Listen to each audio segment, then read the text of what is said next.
Utah kind of owns USC, boys, and Lincoln Riley just cannot beat the physical teams. And Utah, with Mr. Bryson Barnes at quarterback, was able to get it done on the road in the Coliseum.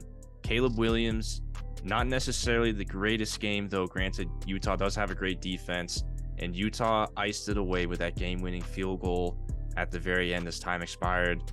Boys, what are your takeaways from this, and what does this mean for USC the rest of the year?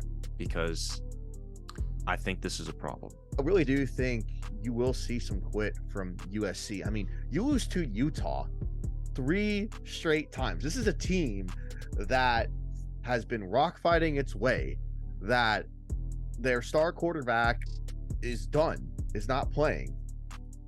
And they come in your house and beat you after that incredible regular season game last year where Whittingham went for 2 and shut down Caleb Williams on the comeback drive. And then they knock you out of the playoff in the Pac-12 championship that same season. So I think the sirens are going up in USC. I do think this is a mercenary situation where it's a team that brought in a lot of transfers. They won't give an absolute rip about USC. It's when can I make my next NIL dollar? I truly do believe that. And I think it's more of a testament to Utah, a team that just, literally the national media wants to ignore. It's boring. It's defense. Who cares? And they got a heck of a win. And honestly, they could end up in the Pac-12 championship again. And they don't have the flash of Washington and Oregon, but Utah's just all reliable. She keeps doing her thing, and she'll be there for you at the end. Utah does this every single year, guys. It without fail. There's an early season loss. We always forget about them. We start talking about all these other Pac-12 contenders. We start talking about the USCs, all the flashy teams, and then Utah just comes up end of the season playing their best ball. They beat those teams, and then they win Pac-12 championships, and they go to the Rose Bowl. It's what they do every single year. And we keep talking about, now we're talking about a Washington-Oregon rematch now that USC is very likely going to be out of the picture. Utah's sneaky. Utah's still in the mix, guys. And because the Pac-12 is so good this year, I still wouldn't write off Oregon State just yet either. Oregon State's still a thorn in the side that they still have to play both Washington and Oregon. And hell, USC still got to play Washington and Oregon. And, if we saw what we saw from Washington, like, is that team going to go undefeated? I don't know, but we'll get to that later. Yeah, I think Utah definitely deserves some huge credit here just for doing what they do, for being Utah. And it's honestly incredible. And let me ask you this. I heard someone say on the broadcast, is Utah going to be the favorites to win the Big 12 going into next year?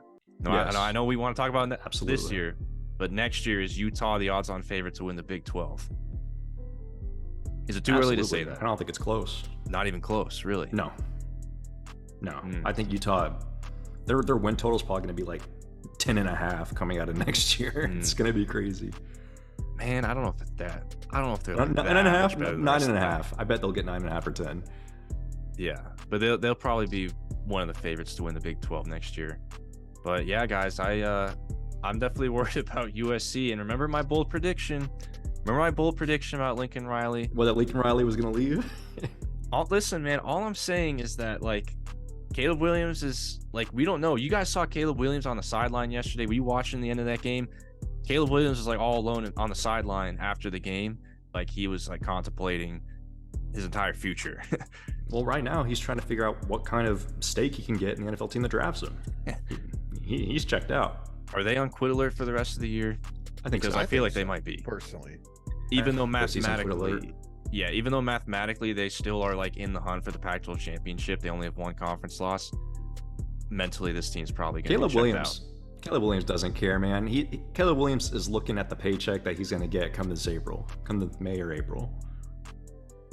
It's unfortunate, man. I hate to see it go out that way, but, it goes back to your point about Alex Grinch, man. We're going to look back at this little Caleb Williams stint at USC, and we're going to say defense is the reason that this team is held back, and they wasted, like, a generational quarterback. But then again, that's nothing new when talking about Lincoln Riley teams. So